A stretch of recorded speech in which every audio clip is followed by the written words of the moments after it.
नमस्कार, my TV समाचारमा स्वागत गर्दछु। म नवीना तामाङ।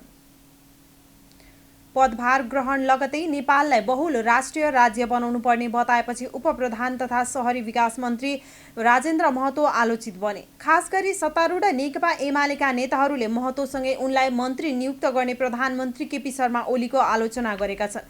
महतो भने आफ्नो भनाइमा अडिग छन्। शनिबार आफूसहितका मन्त्रीहरूको स्वागतमा जनता समाजवादी पार्टी जसपाको महन्त ठाकुर पक्षले आयोजना गरेको कार्यक्रमपछि उपप्रधानमन्त्री महतोले भने नेपाल त बहुल राष्ट्रिय राज्य छँदै हो नि, नेपाल विभिन्न जातीय वर्ग समुदायको विविधता भरिएको भन्दै उनले भने बहुलता भनेको त्यही हो, त्यसैले बहुल राष्ट्रिय राज्य भनेको हो। बहुल राष्ट्रिय राज्य भनेकाले त्यस अनुसार नियम कानुन संविधान र सहभागिता हुनुपर्ने आफूहरूको मत रहेको उनले बताए। यसमा विवाद गर्नुको कुनै अर्थ नभएको भन्दै महतोले भने बहुल भनेको एक जात एक वर्ग एक समुदाय होइन, सबैको राज्य शासनमा प्रतिनिधित्व हुनुपर्छ। यो नभएसम्म जनताले आफ्नो अधिकार र पहिचानका लागि सङ्घर्ष गरिरहन्छ। आफूहरूको पार्टी अधिकार पहिचान सुशासन र समृद्धिका लागि बनेको भन्दै उनले त्यो नहुँदासम्म आन्दोलन हुने बताए। उपप्रधानमन्त्री महतोले अघि भने सङ्घीयता ल्याएपछि समावेशिताको प्रारम्भ भएको छ, तर पूर्णता पाएको छैन। संविधान नै अपूर्ण छ। उनले अघि भने यदि कसैले यो देशमा अब ठिकठाक छ, केही समस्या नै छैन भन्छ भने त्यो देश र जनताका लागि धोका हो। नेकपा एमालेको माधव कुमार नेपाल समूहले उपप्रधानमन्त्री राजेन्द्र महतोको अभिव्यक्तिबारे प्रधानमन्त्री केपी शर्मा ओलीसँग जवाफ माग्ने निर्णय गरेको छ। शनिबार भर्चुअल माध्यमबाट बसेको स्थायी कमिटी बैठकले नवनियुक्त उपप्रधानमन्त्री एवं जनता समाजवादी पार्टी जसपाका वरिष्ठ नेता महतोले दिएको अभिव्यक्तिको प्रधानमन्त्रीसँग जवाफ माग्ने निर्णय गरेको हो। बहुल राष्ट्रिय राज्य बनाउने मुक्ति आन्दोलन सुरु गर्छु भन्ने अभिव्यक्ति संविधानको धारा 3 विपरीत छ। यसको जवाब प्रधानमन्त्रीले दिनुपर्छ। स्थायी कमिटी सदस्य बेदुराम भूषालले भने शुक्रबार शहरी विकास मन्त्रालयमा पदभार ग्रहण गरे लगतै उपप्रधानमन्त्री महतोले बहुल राष्ट्रिय राज्य निर्माणको मुक्ति आन्दोलन चलाउने बताएका थिए। महतोको यो अभिव्यक्ति राष्ट्रिय अखण्डता विरोधी भएको निष्कर्ष नेपाल समूहको बैठकले निकालेको छ। माधव समूहका 18 जनसङ्गठनले पनि संयुक्त वक्तव्य जारी गरेर महतोको अभिव्यक्तिप्रति आपत्ति जनाएको छ। वक्तव्यमा महतोले संविधान विरोधी अभिव्यक्ति दिँदा पनि प्रधानमन्त्री ओलीको मौनता र अनभिज्ञताप्रति आश्चर्य समेत प्रकट गरिएको छ। हामीलाई विश्वास थियो प्रधानमन्त्री ओली आफ्नो संविधानको मूल्य र संविधानप्रतिको आफ्ना पूर्व अडानहरूबाट विचलित र च्युत हुनुभएको छैन, तर यो मौनता र अनभिज्ञताले हाम्रो विश्वासलाई खण्डित गरिरहेको छ, वक्तव्यमा उल्लेख छ। संसद विघटन विरुद्धको मुद्दामा सुनवाई गर्न आइतबार सर्वोच्च अदालतमा संवैधानिक इजलास बस्दैछ। यसअघि 14 जेठमा गठन गरिएको संवैधानिक इजलासका 2 न्यायाधीशमाथि अधिवक्ताहरूले प्रश्न उठाएपछि सुनवाई प्रभावित हुँदै आएको थियो। इजलासका लागि आज प्रधान न्यायाधीशले वरिष्ठताका आधारमा नयाँ न्यायाधीश चयन गर्ने सम्भावना छ।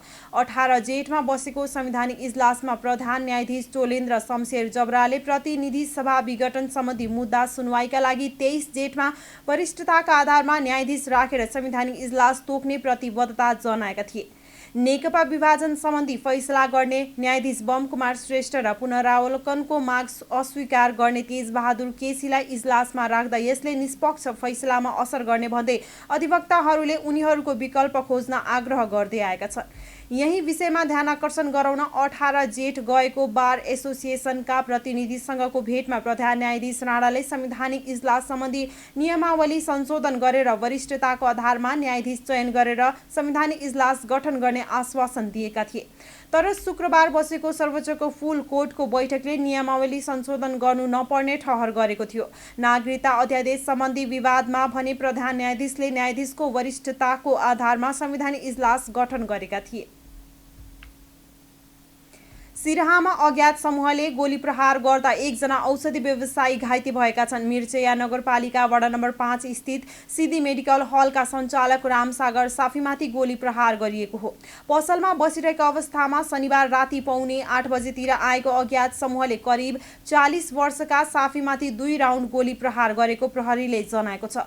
2 राउन्ड गोली मध्ये साफीलाई एउटा हातमा र अर्को तिघ्रामा लागेको सिराहा प्रहरी प्रमुख एसपी हिराबहादुर पाण्डेले जानकारी दिए।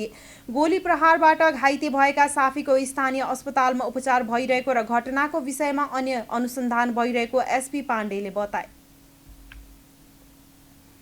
नेकपा एमालेका वरिष्ठ नेता माधव कुमार नेपाल समूहले पार्टी एकता जोगाउन शर्त सहित 2 विकल्प अगाडि बढाएको छ। शनिबार भर्चुअल माध्यमबाट बसेको स्थायी कमिटी बैठकले वार्ताको ढोका खुला राख्ने तर समानान्तर संगठन यो समूहको भाषामा पुनर्गठन निर्माणको अभियान नरोक्ने निर्णय गरेको हो। हामी पार्टी एकताको पक्षमा छौँ, त्यो एकता जोगाउनका निम्ति आवश्यक निर्णय भएको छ, स्थायी कमिटी सदस्य बेदुराम भुसाल भन्छन्। बिहिबार र शुक्रबार केन्द्रीय सदस्यहरूसँग छलफल गरेको नेपाल समूहले शनिबार स्थायी कमिटी बैठक राखेको थियो, जसले वार्ताको ढोका बन्द नगर्ने तर औपचारिक वार्ताका निम्ति शर्त राख्ने निर्णय गरेको हो। त्यो भनेको शीर्ष नेताहरूलाई गरिएको कारबाही कायमै राखेर औपचारिक वार्ता हुन सक्दैन, बहुल राष्ट्रिय राज्य बनाउने मुक्ति आन्दोलन सुरु गर्छु भन्ने अभिव्यक्ति संविधानको धारा 3 विपरीत छ। यसको जवाब प्रधानमन्त्रीले दिनुपर्छ। बेदुराम भुसाल कारबाहीको निर्णय फिर्ता भएपछि मात्रै औपचारिक वार्ताको वातावरण निर्माण हुन सक्ने बैठकको निष्कर्ष छ। यही आधारमा एकताका निम्ति छलफल अगाडि बढाइने नेताहरूले बताएका छन्। बैठकले वार्ता चलिरहँदा वा निष्कर्षमा नपुग्दासम्म समानान्तर संगठन निर्माणको अभियान नरोक्ने पनि निर्णय गरेको छ। गएको 4-5 चैतमा राष्ट्रिय कार्यकर्ता भेला गरेर यो समूहले समानान्तर संगठन गतिविधि र निर्णय सुरु गरेको थियो। कोरोना महामारीले प्रभावित बनेको संगठन निर्माण अभियानलाई देशव्यापी बनाउने निर्णय बैठकले गरेको छ। समानान्तर संगठन निर्माण अभियानलाई पार्टी एकतामा अवरोधका रूपमा लिन नमिल्ने यो समूहको तर्क छ। 28 फागुनमा अध्यक्ष केपी शर्मा ओलीले एमालेको विधान संशोधन र नेतृत्व विघटन गरेकाले पुनर्गठनको अभियान चलाउनु परेको नेता भुसाल बताउँछन्। पार्टी विभाजन गर्ने गरी 28 फागुन यता एकपछि अर्को निर्णय भइरहेको छ, तर हामी एकता जोगाउन चाहन्छौँ। उनले भनेका छन्, शुक्रबार सकिएको केन्द्रीय सदस्यहरूको भर्चुअल बैठकले जुनसुकै निर्णय लिए पनि सामूहिक रूपमा हुने बताइएको थियो। अर्थात् पार्टी एकता जोगिँदा र विभाजन हुँदा सँगै रहने निर्णय प्रतिबद्धता नेताहरूले गरेका थिए। त्यसलाई यो बैठकले अनुमोदन गरेको छ। माधव नेपाल समूहले 23 फागुनको सर्वोच्च अदालतको फैसला अनुसार 2 जेठ 2075 अगाडिको एमाले पार्टी संरचना, विधान र नेतृत्व कायम हुनुपर्ने अडान राखेको छ। विपक्षी गठबन्धनले गिटी बालुवा र ढुङ्गा निकासी खुला गर्ने सरकारको निर्णय तत्काल खारेज गर्न माग गरेका छन्। यो सत्ता टिकाउन भारतलाई रिझाउने राष्ट्रहित विरोधी कदम भएको उनीहरूको ठहर छ। गठबन्धनका शीर्ष नेताहरूले शनिबार संयुक्त विज्ञप्ति जारी गर्दै ढुङ्गा बालुवा र गिटीको निकासी गरेर व्यापार घाटा न्यूनीकरण गर्ने बजेट घोषणाको विरोध गरेका हुन्। नेपाली काङ्ग्रेसका सभापति शेरबहादुर देउवा, माओवादी केन्द्रका अध्यक्ष पुष्पकमल दाहाल प्रचण्ड, एमाले नेता माधव कुमार नेपाल, जनता समाजवादी पार्टीका अध्यक्ष उपेन्द्र यादव र राष्ट्रिय जनमोर्चाकी उपाध्यक्ष दुर्गा पौडेलद्वारा हस्ताक्षरित विज्ञप्तिमा भनिएको छ, यो नेपालको तराई क्षेत्रलाई मरुभूमिकरण गर्ने र त्यहाँका बासिन्दाहरूलाई बाढी, डुबान र पानीको स्रोत सुक्ने समस्यामा पार्दै जनजीवनलाई नै जोखिमयुक्त बनाउने राष्ट्रघाती र जनघाती घोषणा हो। अघि भनेका छन्, वस्तुतः यो सत्ता टिकाउनका लागि कसैलाई रिझाउने र राष्ट्रिय स्रोतलाई निहित स्वार्थपूर्तिका लागि दुरुपयोग गर्ने राष्ट्रहित विरोधी निर्णय हो। विपक्षी गठबन्धनले शुक्रबार भएको मन्त्री परिषद पुनर्गठनको पनि विरोध गरेका छन्। सरकार काम चलाउ भइसकेको र संसद विघटनको मुद्दा सर्वोच्चमा विचाराधीन भएको बेला भएको मन्त्री परिषद विस्तार संवैधानिक र लोकतान्त्रिक मूल्य र मान्यताको उपहास भएको विपक्षी गठबन्धनको ठहर छ। नेपाल आयल निगमले पेट्रोलियम पदार्थको मूल्य पुनः बढाएको छ। डिजल, पेट्रोल, मट्टीतेल र आन्तरिक हवाई इन्धनको मूल्य प्रति लिटर 2 रुपैयाँले वृद्धि गरिएको नेपाल आयल निगमले जनाएको छ। मूल्य वृद्धिपछि काठमाडौँ उपत्यकामा पेट्रोलको मूल्य प्रति लिटर 125, डिजल तथा मट्टीतेलको 108 र हवाई इन्धन आन्तरिक तर्फको मूल्य प्रति लिटर 80 रुपैयाँ पुगेको निगमले जनाएको छ। निषेधाज्ञाकै बीचमा गत जेठ 2 गते पनि निगमले इन्धनको मूल्य वृद्धि गरेको थियो। भारतीय आयल कर्पोरेसनबाट बढेर प्राप्त भएको नयाँ मूल्यका कारण निगमको घाटा चुलिएको र मूल्य समायोजनको विकल्प नभएको दाबी निगमको छ। स्वचालित मूल्य प्रणाली कार्यान्वयन कार्यविधि अनुसार शनिबार राति 12 बजेबाट लागू हुने गरी बढेको भाव कायम हुने र उक्त मूल्य समायोजनपछि पनि निगमलाई घाटा रहेको निगमका प्रवक्ता विनित मणि उपाध्यायले बताए। मूल्य समायोजन पछि पनि निगमलाई पेट्रोलमा 5 रुपैयाँ 32 पैसा, डिजल तथा मट्टीतेलमा 3 रुपैयाँ 17 पैसा र खाना पकाउने ग्यासमा 258 रुपैयाँ 46 पैसा प्रति सिलिन्डर घाटा रहेको उनको भनाइ छ। निषेधाज्ञामा सवारी साधन कम चलेको बेलामा समेत अबको 15 दिनमा निगमलाई कम्तीमा 59 करोड 28 लाख घाटाको प्रक्षेपण गरिएको उपाध्यायले बताए। माध्यमिक शिक्षा परीक्षा एसईईमा विद्यालयले गर्ने आन्तरिक मूल्याङ्कनको कार्यविधि जेठभित्रै जारी गरिने राष्ट्रिय परीक्षा बोर्डले जनाएको छ। विद्यार्थीको आन्तरिक मूल्याङ्कन कसरी गर्ने भनेर नीतिगत रूपमा सहज बोर्ड कार्यविधि बनाउने तयारीमा जुटेको हो। कार्यविधिका विषयमा छलफल भइरहेको बताउँदै बोर्डले अबको केही दिनमै सार्वजनिक गरिने जनाइएको छ। गत वर्षको आन्तरिक मूल्याङ्कन विवादित बनेसँगै यो वर्ष कार्यविधि बनाउन लागि हो। कार्यविधिले विशेष गरी विद्यार्थीको मूल्याङ्कनमा नम्बर कसरी दिने, विद्यालयमा यसका लागि कस्तो खालको संरचना हुने, मूल्याङ्कनमा को जिम्मेवार हुने लगायत विषय स्पष्ट पार्ने जनाइएको छ।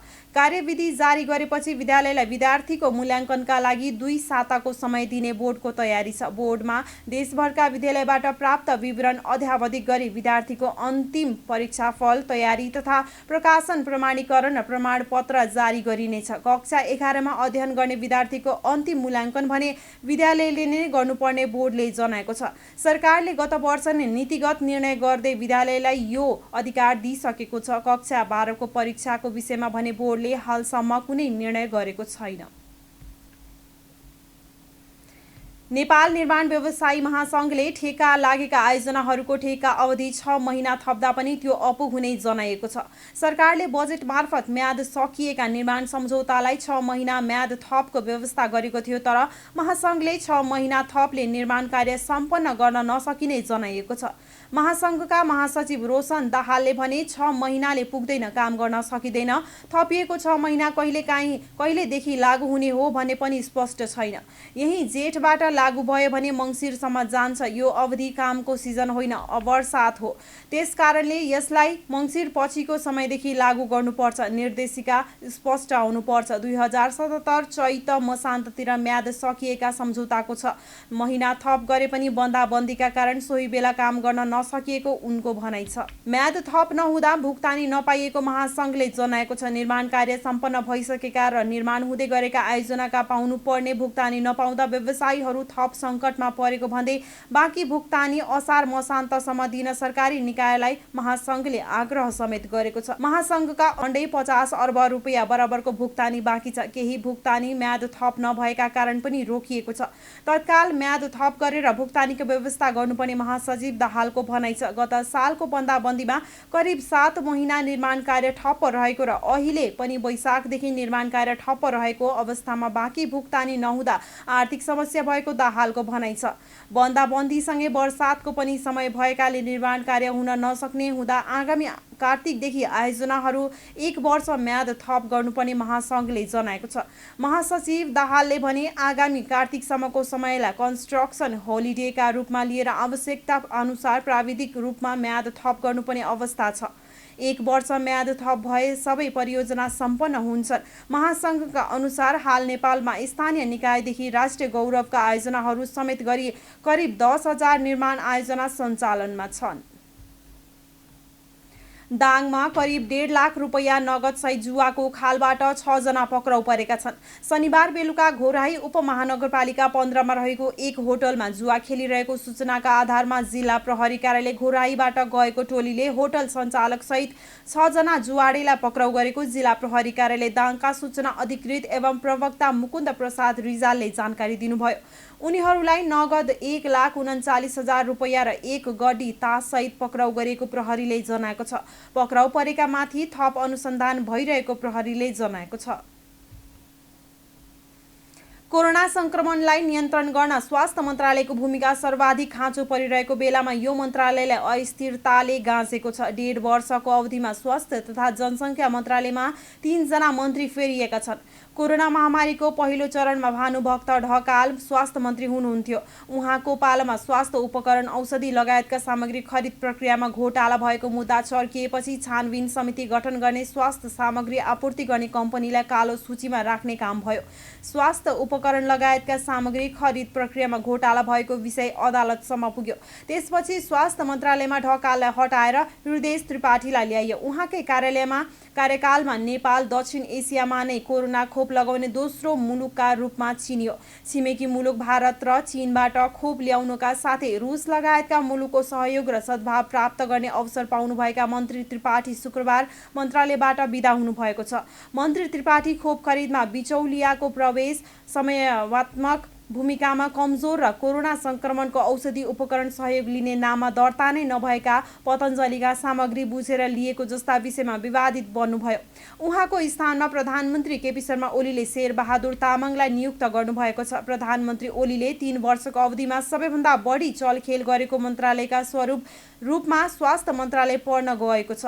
त्रिपाठीले मन्त्रालय सम्हाल्नु भएको 6 महिना पनि पुगेको छैन। स्वास्थ्य मन्त्रालय सम्हाले लगतै मन्त्री त्रिपाठीले प्रधानमन्त्री ओलीकै निर्देशनमा कोरोना विरुद्धको खोप भारतको सेरम इन्स्टिच्युटबाट पहिलो पटक 10 लाख डोज निशुल्क र दोस्रो चरणमा 20 लाख डोज खोप खरिद गर्ने निर्णय लिनुभएको थियो। खोप खरिद गरी 10 लाख डोज खोप नेपाल भित्रिएसँगै प्रधानमन्त्री ओली र मन्त्री त्रिपाठी बीच असमझदारी सुरु भएको हल्ला चलेको थियो। मन्त्री त्रिपाठी र परराष्ट्र मन्त्री प्रदीप गेवाली सहितको कूटनैतिक पहलमा 2077 माघ 8 गते भारतबाट कोभिसिल्ड खोप भित्रिएको थियो। उक्त खोप पहिलो चरणमा माघ 14 गतेदेखि फागुन दोस्रो सातासम्ममा फ्रन्टलाइनर स्वास्थ्यकर्मी, सुरक्षाकर्मी, सरसफाइकर्मी, UN एजेन्सी, पत्रकार र 65 वर्षमाथिका नागरिक लगायत सांसद नेता र स्थानीय जनप्रतिनिधिहरूले पनि उक्त खोप लगाउने अवसर पाएका थिए। यसैबीच खरिद गरिसकेको 10 लाख डोज खोप नेपाल ल्याउन नसक्दा 9 लाख ज्येष्ठ नागरिक कोभिसिल्डको दोस्रो डोज खोप लगाउनबाटै वञ्चित भएका छन्। मन्त्री मात्र नभई स्वास्थ्य तथा जनसङ्ख्या मन्त्रालयमा ओली प्रधानमन्त्री बने यता सचिव पनि 7 जना फेरिएका छन्। यति मात्र नभई स्वास्थ्य मन्त्रालयमा चिकित्सकबाट नै स्वास्थ्य सचिव बन्दै आएकोमा 2 वर्ष अघि मन्त्री परिषदको निर्णय अनुसार प्रशासनतर्फका कर्मचारीलाई पनि स्वास्थ्य मन्त्रालयको सचिवको रूपमा दरबन्दी थप गरियो। यो निर्णयपछि फेरिएका 6 जना सचिवले स्वास्थ्य मन्त्रालयमा 1 महिनादेखि 3 महिना 6 महिना मात्र जिम्मेवारी वहन गर्न पाए। पछिल्लो समय भने 1 वर्षदेखि लक्ष्मण अर्यालले स्वास्थ्य मन्त्रालयको सचिव पद सम्हाल्दै आउनुभएको छ। पार्टीले कारबाही गरी सांसदबाट निष्कासित गरेका राष्ट्रिय जनमोर्चाका कृष्ण थापाले सर्वोच्चमा दर्ता गरेको रिटमा आज आइतबार सुनवाई हुँदैछ। पार्टी अनुशासन विपरीत कार्य गरेको भन्दै गरेको कारबाही विरुद्ध थापाले सर्वोच्चमा रिट दायर गरेका थिए। उनको निवेदन पेशी चढ्ने भन्दै सर्वोच्चले दुवै पक्षलाई अदालतमा उपस्थित हुन आदेश गरेको छ। थापाले शुक्रबार प्रदेश सभा सदस्यको हैसियतमा निरन्तर कारबाही गर्न दिन प्रतिषेधयुक्त परमादेश जारी हुनुपर्ने मागसहित सर्वोच्चमा रिट दर्ता गरेका थिए। रिटमा आदेश हुन समय लागेमा अन्तरिम आदेश दिनुपर्ने माग समेत थापाको छ। सांसद थापाका तर्फबाट वरिष्ठ अधिवक्ता विजयकान्त मैनाली, बार एसोसिएसनका उपाध्यक्ष अधिवक्ता ईश्वरी भट्टराई र पाटन उच्च बारका पूर्व अध्यक्ष भोजराज आचार्यले बहस गर्दैछन्। आफूले नेपालको संविधान र राजनीतिक दल सम्बन्धी ऐन 2073 विपरीत कुनै कार्य नगरेकाले पार्टीले आफूलाई गरेको कारबाही बदरभागी रहेको उनले दिएको रिटमा उल्लेख छ।